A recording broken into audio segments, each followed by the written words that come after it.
Hey swingers, and welcome back to another exciting episode of Waz Batwa. Oh boy. Back in the saddle, boys. I'm Logan, I'm the handsome one talking on the mic. I'm Seth, I'm the shorter, slightly less handsome one, also talking on the mic. What else are you doing? I'm playing the game. You're playing the game. I'm playing the game. I'm not playing the game. Roy's not playing the game either. Roy's not a player. No, he's a sleeper. So on our last exciting episode of Tire Swing Gaming, you guys got to see us finish the Hits Time Skip Challenge. So now we can pause time for everybody else and briefly go beat the crap out of somebody. Unless they can go Super Saiyan Blue Kaioken times 20. Which is redinky donk levels of bullshit. And today, or yesterday, or a week ago, or however long ago it was since we uploaded our last video, you got to hear us, got to hear our first car episode. There will be more. Will not be our second car episode. Nope. This will be a new series. Today we're starting a new series. And it's called, drumroll please. It is tentatively titled, Logan Takes a Dump on Your Favorite Things. And we are currently workshopping that name because that name blows. That name does blow and it's way too long. So any positive input you guys have, much appreciated. We will probably have multiple of these episodes out before, of me taking dumps on your favorite things before you have any positive input to input. You know, before we have a better name. Yeah. Because it's not like we can do Adam Ruins Everything. That's taken. Yeah, and my name's not Adam anyways. Yeah, and that's derivative. No. So what we're going to talk about is normally because we're playing the game and I want to take a dump on Batwa, you think that would be what I'm talking about. Nope. I will take a dump on Batwa some other time. Today, we're going to talk about the Joker. And I don't mean just the DC character, the Joker in general. I'm talking about the 2019 garbage show of a movie that people really like for some reason. I didn't think it was that bad, to be honest. I don't like it, but it wasn't that bad. And I did make us miss the first, 10 minutes of it. Yeah, I'll get to that. So, first and foremost, I went into the movie with no expectations that I was going to see the Joker from The Dark Knight. No, not even the Joker from The Dark Knight. Just the standard Joker character. I had no expectation of seeing that at all. What I expected to see was a man slowly and gradually turn into the character that we know of as the Joker in the DC universe. Whether that's Heath Ledger's Joker, Mark Hamill's Joker, the best Joker, really. Any of the comic book Jokers, just something. And not only is that, honestly, it didn't even have to be a slow journey. You know, most of the Joker, the whole point of the Joker a lot of the time is that all it takes one bad day. One bad day. And so even that would have been fantastic to see, or a slow journey into the dark side would have been very interesting as well. That is not what we saw. We saw a very different movie. And I'm going to say this at the beginning. When I walked out of that movie, I looked at Seth and said, that was not a good movie, and people are going to love it. And it's probably going to get an Oscar. He did. He's not joking. I literally said, I thought that movie was bad, and I think it's going to get an Oscar. And lo and behold... It got an Oscar for something. Probably Joaquin Phoenix's performance. I think it did get Best Actor. It got nominated for Best Picture and a couple other things. And it didn't get them. Some much better movie got Best Soundtrack, I think it was. I know Parasite got a lot of acclaim, and I think it deserved it, but I haven't seen it. I haven't either. I was talking specifically about, maybe it was special effects. What did Ford v Ferrari Dawn of Justice get, Seth? Because it beat out Joker on something. I think it was special effects, but I'm not really sure. It might have been soundtrack. Yeah, that was a very good movie. It was an excellent very good movie. Ford v Ferrari Dawn of Justice was an excellent movie. It's an amazing movie. Y'all should watch it. Logan's not even a car guy, and he loved it. I also do kind of enjoy cars, and not as much as Seth, but I actually deal with more cars on the day-to-day than he does. Now, I used to work at a Firestone. I quit because it sucked. Yeah. Anyway, so we're going to start talking about the Joker. And to get into this, we've each only seen it the one time when we saw it in theaters. If we went back, our opinions might change. Probably not. I would actually probably have more to say to tear it apart than less.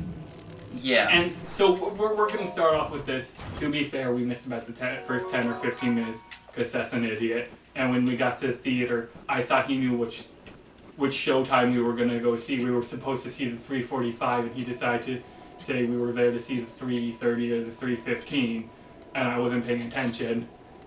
Now, and we literally got there after the show had already started, so... I'm not upset, though.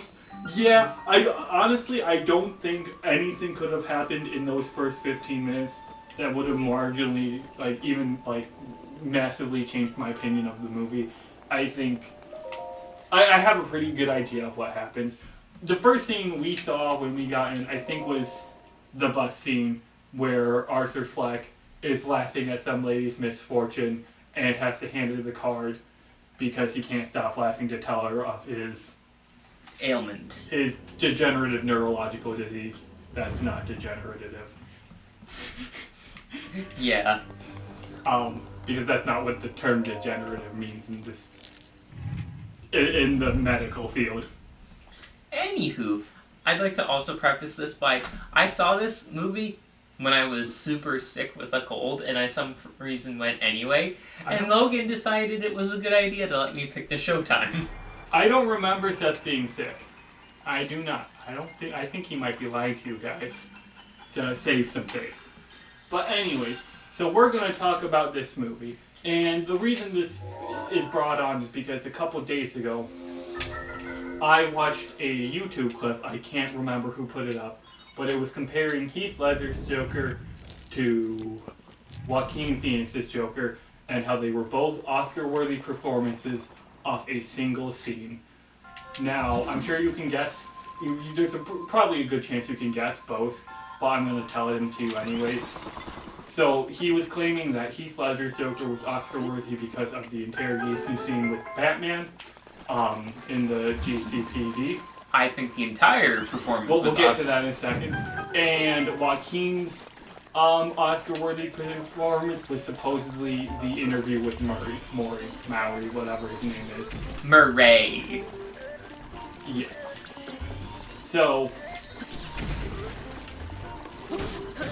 let me be clear. If one scene is all you think it takes to earn an Oscar, if that's what you think is all it takes to be Oscar worthy, you should probably go reevaluate your thought process.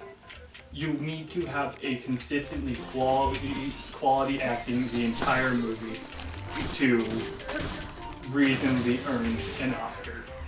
Now, I'm not saying that Joaquin Phoenix's acting is the problem in that movie. He did a well enough job with a garbage script. Oh, real. And we're going to get into that now. So, the entire movie is supposed to be, from what I understand, Arthur's slow descent into madness. At the beginning, he's bullied at work by the other clowns, which we actually missed pretty much all of that.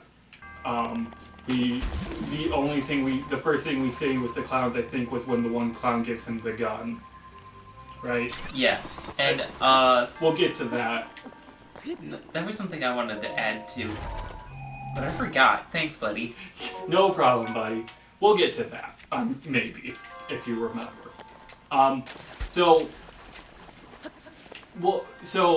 He's being bullied at work. I think he gets bullied by some kids on his way home or something. His medication got canceled. Yeah, and so that's where I was going to start. That's supposed to be the beginning of his descent into madness, where his medication for his laughter gets canceled because city services are being cut because there's no money in the budget.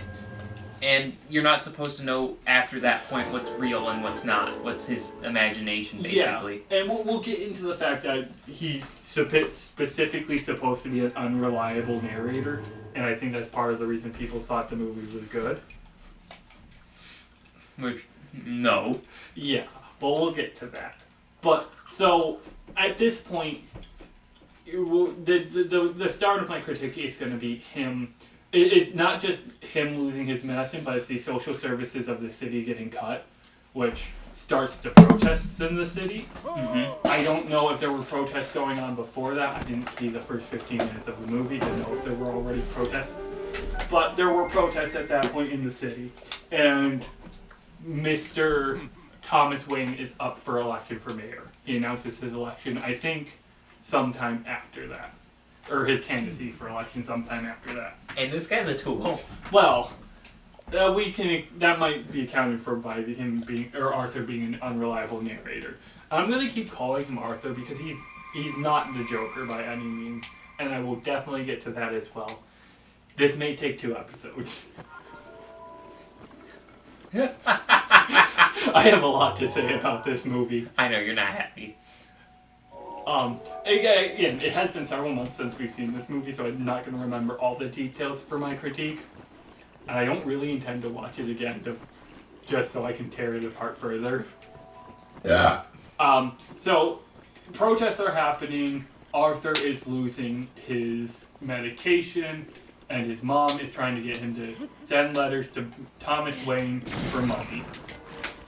That is what is happening in the movie. Early enough on, that's where we're going to start. And so, Arthur Yeet. just goes around. Oh, and he finds a lady. That was the other thing. Allegedly. And so, Arthur goes around and he just does a couple of things for a while. He has this lady friend. He does a stand-up show where he thinks he was really funny the entire time. He thinks this lady friend really likes him. And he's not taking his mother's letters to the mail because he doesn't think Thomas Wayne is going to write back at her.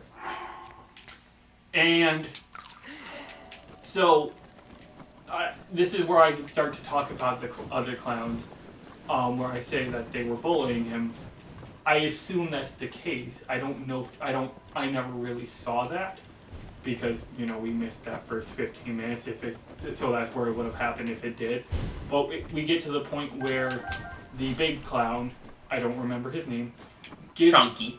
Yeah, Chonky Clown, CC we'll call him. CC decides to give Arthur a gun. I don't remember if he charged Arthur any money for it, but he gave Arthur a gun.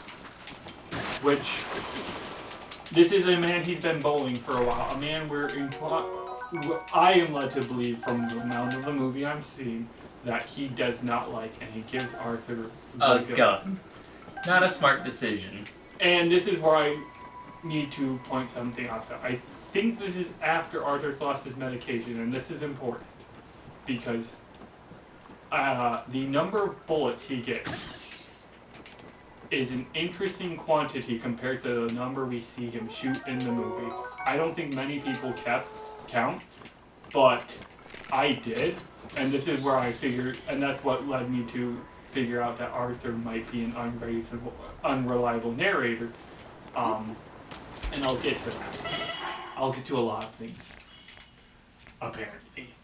So, CC gives Arthur a gun, still insults Arthur, and they make fun of the midget a little bit.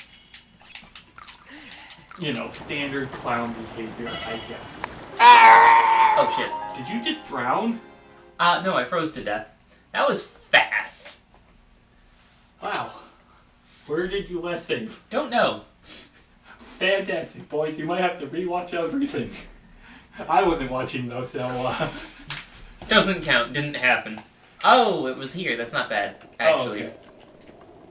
Are you gonna get that chest behind you? That wasn't a chest. It was orange and glowy. That was a bomb. Also a fire. I saw 2 orange glowy things. A bomb and a fire. Okay. Anyways, so Joker gets the gun. Things are going lovely with this lady across the hall, he thinks. And I forget what happens to his mother. His mother ends up in the hospital. But before that, the clown friend, CC, tells their boss that Arthur has a gun. And Arthur's not supposed to have a gun because he's nuts. He's on medication, I think, and that's why he's not supposed to have a gun. And Arthur decides to take it with him to one of his shows. Not a great plan. Yeah, and he drops it at a children's hospital, and he drops it. And like an idiot. Yeah, and he tries to claim to his prop. boss that's a prop, and his boss isn't having any of it because his boss isn't an idiot. His boss doesn't know that Arthur kind of got set up to get fired over this. It is what's implied, at least. But yeah, actually, now that I think about it, if Arthur's an unreliable narrator, CC might not have actually given Arthur the gun. Exactly. And that would be why CC's going to the boss to say, hey, this guy who's not supposed to have a gun has a gun. But we don't know for sure because Arthur's an unreliable narrator. Very. Yes. So, Arthur then, he loses his job, his mom's in the hospital, and he's been told that, and he's found out that Thomas Wayne is supposedly his dad, based off the letter he read from his mom, assuming that he's being a reliable narrator at this point. And so he decides to go visit Mr. Wayne because his mom's in the hospital and he needs money to treat her. And on his way there, or when he gets there, he meets a young Bruce Wayne. And that's going to be something I'm going to go off on quite a bit later. And he kind of assaults Bruce Wayne, and, he's like 8 years old at the time, 10 years old. And Alfred kind of just doesn't do anything about it. Alfred just says, leave, and takes Bruce inside. Alfred, who is ex-military, ex-special ops, I think, or ex-mercenary at least, who realistically isn't just being a bodyguard is part of his job, whether they'll ever say it out loud or not, just lets his ward get assaulted and does nothing about it, doesn't even call the cops. And they kind of just leave it at that. Which is just so weird to me that, like, a homeless looking person essentially comes up and assaults a rich person's child, and there's nothing that comes of it. No repercussions, nothing. Yeah. So then, I think at this point, Arthur's going back to the hospital. He's on his way somewhere, and he's figured out by now that his mom was wrong. No, I'm not getting to that. Actually, I'm not even sure his mom's at the hospital for what I'm about to bring up. I'm going to bring up the subway. Oh, right. Arthur's in the subway. Actually, I think this is after he's lost his job and he's on his way home from losing his job. Arthur's in the subway, and there are 3 rich white boys harassing some lady. And it seems like they might, depending, with the way the harassment's going, it seems like they might, assault her physically, sexually, in whatever way. It's what seems to be implied to me. And so Arthur just starts laughing because he thinks it's funny, supposedly. Although, the way he laughs, it doesn't, to me, come across as even then, it would seem like he was fighting it still. But then, they come at him, and so he shoots them. He kills 2 of them almost right off the bat, and the 3rd one runs. And so Arthur manages to shoot him in the leg and then catch up and put another bullet in him to put him down.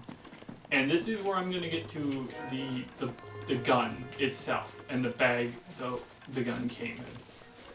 I don't recall seeing any spare bullets in that bag. I could be wrong. I don't remember for sure. Or if there was, it was a very set number, and maybe there weren't any in the gun itself. And he used a crap load Yeah. on these kids. So, first of all, he fired the gun at least once beforehand in his apartment with his mother, because his mother questioned him about it, and he put a bullet in their wall.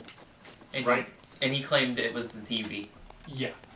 So that's one gun fired, or one bullet fired, plus 4 more hits. He got 4 more hits in, and A couple of misses, probably. several misses. And I don't remember the number offhand, but I know it was, he shot somewhere between 7 and 10 rounds, and on this revolver. Which would at most have 6. It would have at most 6. And he shot somewhere between 7 and 10 rounds, including the one he shot in his apartment. Now, potentially, he reloaded in the apartment and then only shot 6 at the 3 rich boys. But I don't remember if that's the case. But the point is, I don't remember that there being that many bullets in the bag even. And that's where Arthur being an unreliable narrator comes in. Or that's what the argument of people who think the movie was good will say.